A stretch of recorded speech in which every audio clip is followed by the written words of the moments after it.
ñu ngi leen di nuyu di leen jaajëfal yéen ñi suivre chaîne bi di xalaat TV ñu leen di dalalaat ci seen jàngatu bés bi. tey dañuy ñëw ci domaine boo xam ni daanaka li ci nekk di xew actuellement wutewul ak ni ñuy doxalee wàllum politique suñu réew muy yorinu football biir Sénégal. xam ngeen ni néew na lu ñuy wax ci wàllum sport donte domaine la bu ñuy suivre bu baax a baax dafa fekk ni réew dafay toll foo xamante nii day am sujet yu gën a nekk priorité muy wàllum bonne gouvernance njàng mi wér-gi-yaram économie ak liy sàmm yenn valeurs yi sport ak yu nu mel dooru ñëw. mais am na yeneen chaîne YouTube sénégalaise yu ci mel ni Mook Sport Cissé ñoom Grégoire Omnisport les outsiders yu ciy def liggéey bu am solo donc da ngay préférer ku nekk nga bàyyi ko lim moom. mais mbir dafay toll foo xamante nii day baax nga def taxaw seetlu surtout bu fekkee ni xam nga ci lu bëree bëri surtout bu fekkee ni ñi ñuy woy les journalistes sportifs jëluñu seen responsabilité wax dëgg sénégalais yi gis nañ daal Mame Fatou Ndoye def ci contribution bu am solo. ndax umpaluwu leen ni bientôt dañu war a amal élection le 7 août 2021 bii di ñëw ngir tànn président fédération sénégalaise de football ñeenti candidat di xëccoo raw gàddu gi kenn ki di président sortant bi di Augustin Senghor di yóotu 4e mandat gannaaw ba mu defee fukki at ak ñaar ci bopp fédération bi 2021 bii buñ ko falaatee dafay toogaat ba 2025 muy ñeenti mandat mais li doy waar mooy moom Augustin Senghor dafa waxoon lu yàggul que ni dootul présenté waat. J'ai eu 2 mandats. J'ai le droit de me représenter autant de fois que je veux, mais j'ai décidé de me représenter pour une dernière fois. donc kenn xamul lan moo xew ci diggante bi mais dina leer ci suite vidéo bi. yeneen candidat yi di Mbaye Diouf Dia di président club de football bi di Mbour Petite Côte doon gérer itam wàllum petite catégorie biir fédération. Saër Seck jiite académie bii di jàmbaar nekk également président ligue sénégalaise de football professionnel. ñeenteelu candidat bi di Madi Touré di président génération foot mooy candidat bi ci gën a féete ndaw. depuis lors ñi ngi doon suivre évolution campagne candidat yi seulement que dañ ci mandu woon ndax dañoo xam ni football africain bindoo rawatina bu Sénégal ak lobby yi nga xamante ni ñoo ci nekk. parce que yu mel nii dañ cee amoon bés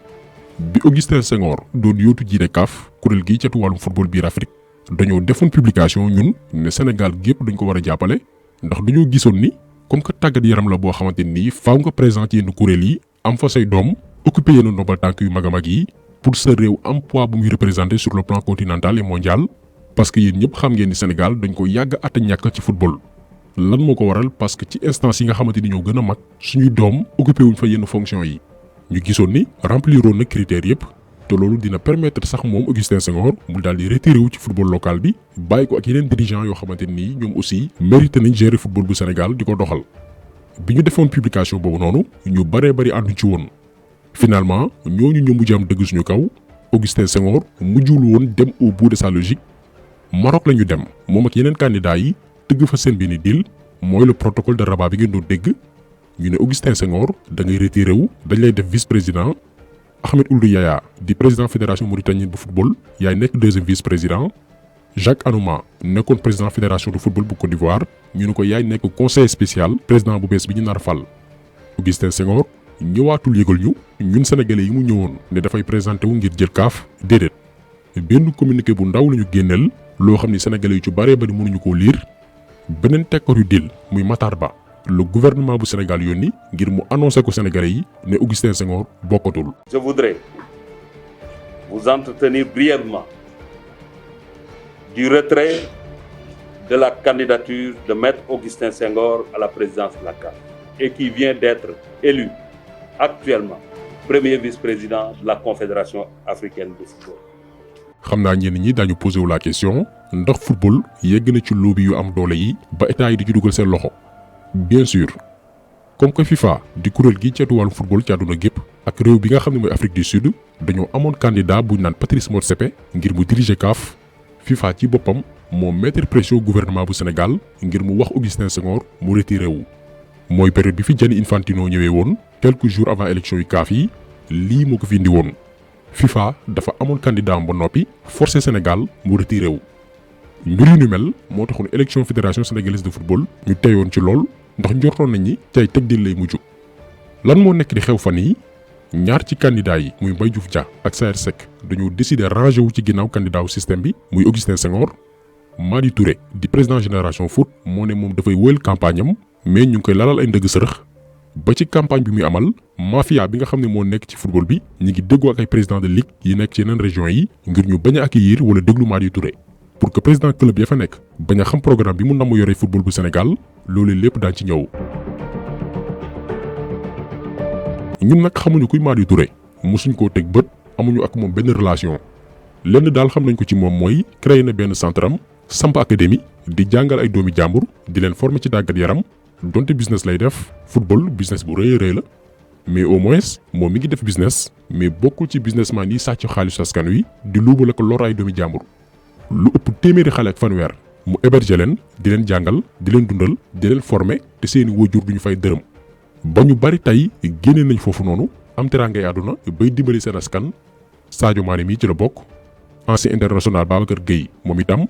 ñoom Ismaïla Sarr Habib Diallo Ibrahima Niane Pape Matar Sarr mën nañ leen lim du jeex ba ci dëkk bi génération foot nekk muy Denis Biram Ndaw génération foot bu Madi Touré moo defaraat poste de santé bi askan wi di faju dans de bonnes conditions ñetti téeméeri doomi aadama di liggéey biir génération foot di fayeku salaire chaque mois te ñu ci baree bari sax booy xool waa population Denis Biram Ndaw lañ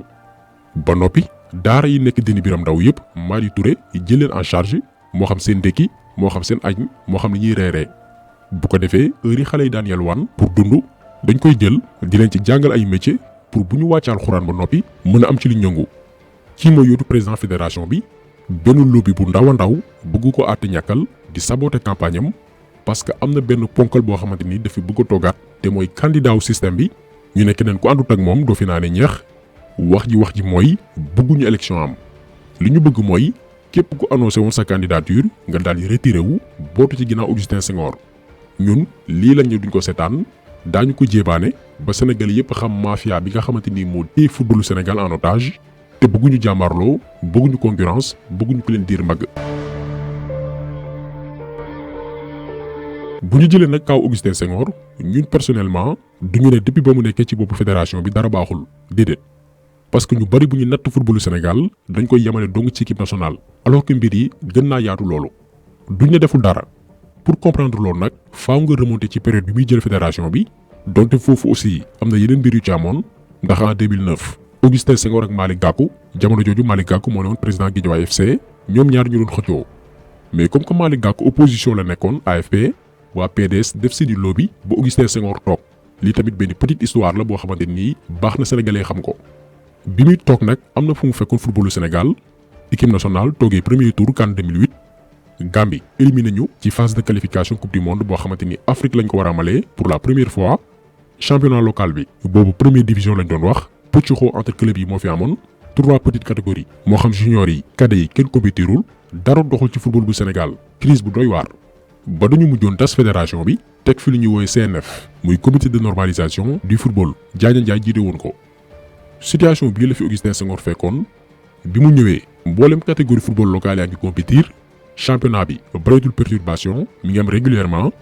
équipe nationale moo xam catégorie boo mën di jël senior espoir ak cadet yi ñi ngi participer ci ay compétition internationale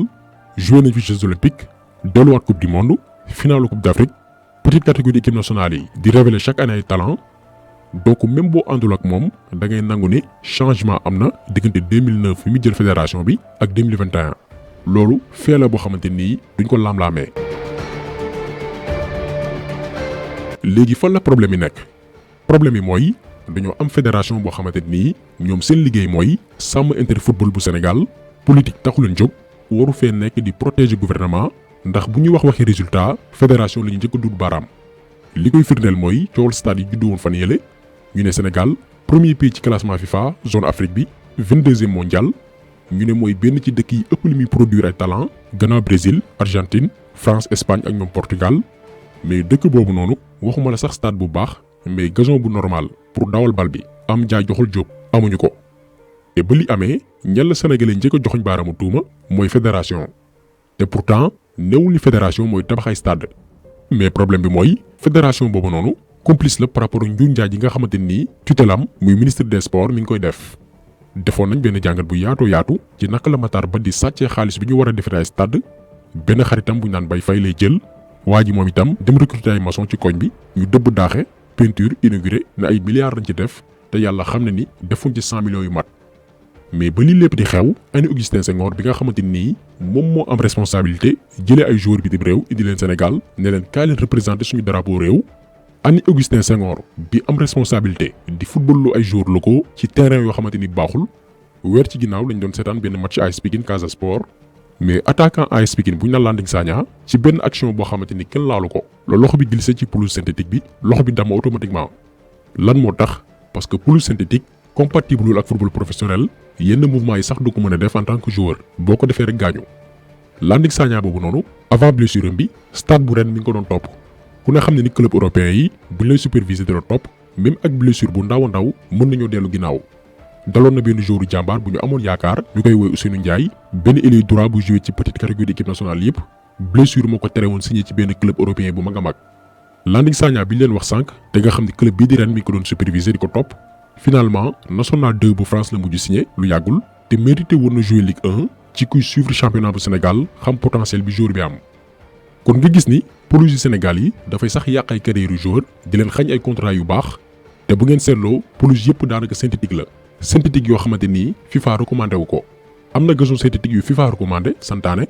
mais yu Sénégal yi lépp plastique yu dëgër lañ ko defaree yoo xamante ni décorer ay jardin artificiel moo ko tax a jóg lépp rek ndax bëgg lu yomb. fédération mosul taper sur la table ngir suñu nguur di protéger talent am ak ay pelouse yoo xamante ni dafay répondre aux normes internationales.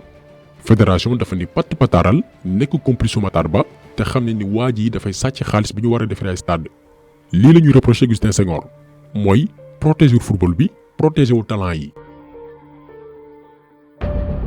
beneen mbir boo xam ne itam duñ ko nangul Augustin Senghor mooy bëgg layalee candidature am que ni moom ak gàngooram dañu am ay mbir yu ñu war a yeggali. te wax dëgg fa yàlla loo mënu régler depuis 2009 ci fukki at ak ñaar góomu ni duñ ko saafara ci ñeenti at mënul nekk. li am ba am mooy fii kenn éternelul mais aussi kenn amu fi xam-xam bu kenn amul ba war a yaakaar ne bu dul yow waru doon keneen. lii saaga sénégalais yi la Augustin Senghor def na lim mën wax nañ ko sànq am na fu ñu jëlee am na fu ñu yóbbu loo gis nag continuité la da ngay ñëw am loo def dem ba wane say limite ne kat man fii laa mën a yem def naa lu mu mën keneen ñëw yeggali mission bi jëlee ko fa nga ko bàyyi moom itam yóbbu ko ci beneen niveau. mais Augustin Senghor ak mafia bi ko ngemb ñoom Matar Ba ak seeni lobby dañ ne non seulement Augustin Senghor dafay bokk parce que moo leen di sàngal tuxi dune yi ñuy def ci xaalisu football bi mais aussi. keneen ku dul Augustin Senghor boo naree bokk daañu jéem a damm say laaf maanaam bëgguñ élection am lii mooy la réalité te sénégalais war koo xam li ñu bëgg mooy avant élection yi ñu woo candidat yépp ne leen retiré wu leen bàyyi Augustin Senghor jàll lii moo nekk deal bi. réussir nañ ko déjà ci bopp ligue sénégalaise de football professionnel kuréelu fédération bi ceetu football biir réew mi ku ne xam ne ni suñu championnat amul visibilité bi tax ñuy wax am na match yu mag a mag yoo xamante nii événement la waroon doon mais dañ koy organiser sax kenn du ko yëg. ku ci mel ni Babacar Ndiaye di président Teungueth FC annoncé woon candidature am ak programme boo xamante ni dafay révolutionner suñu compétition locale yi ñu amoon ci yaakaar lool ndax ku xool Teungueth FC bu démb ak Teungueth FC bu tey xam ne am na changement bu rëy rëy bokk na ci club yi gën a professionnel moo xam ci gestion moo xam ci image moo xam ci domaine boo mënti jël ñu gëmoon ni seen président muy Babacar Ndiaye bu jëlee ligue professionnelle bi championnat bu Sénégal dina am beneen xar kanam mais Matar Ba ci boppam moo dem ci moom def ko yeneen candidat proposé leen ngir ñu retiré wu parce que système bi tànn na ay nitam ba noppi lii moom ci sport bu Sénégal benn clan la bu fi nekk ak i moo mbir yi te bëgguñ ko leen diir mbagg boo koy def ñu la éliminer ku weddi laaj Jamil Faye ne woon président Guédiawaye FC ba muy incarner professionnalisme ne dafa jël fédération bi ci clubam la ñu jaar muy Guédiawaye daal di koy wàccee waa Guédiawaye xam nañ bu baax li may wax ci bopp Guédiawaye FC lañ def seeni pexe bi jëlee ko fa su ko defee dootul nekkati biir fédération di lëmbe naan dafay jéem a diir mbagg Augustin Senghor nii la Sénégal ñàkkee Jamil Faye tey mi ngi faire valoir compétence am ci yeneen dëkk di leen conseiller ci naka la ñu postuler ak naka la ñu gagner organisation compétition yi gën a mag ci àdduna bi yu ci mel ni Jeux olympiques bu ngeen déggee système lii moo tax ñuy wax booy déranger ñu lay éliminer ak compétence yu mën a am ñetti choix ngay am soit nga seey ci biir système bi di dóor koom ñëpp ak a teg dil te noppi wala nga nekk gor xajo ci yenn mbir yi taxaw di ko xeex naa fekk yi taxaw fële naa la da ngaa bari li ngay kaas demal liggéeyi wala nga gàddaay génn réew mi dem di servir yeneen dëkk su ko defee ñi xamul jàpp ni bëggoo Sénégal fekk dañ la buntu xataal sa biir réew bëgg mu juddoon rancunier sénégalais yi nekk bitim réew yi mu dal kenn xamul nu mu toll.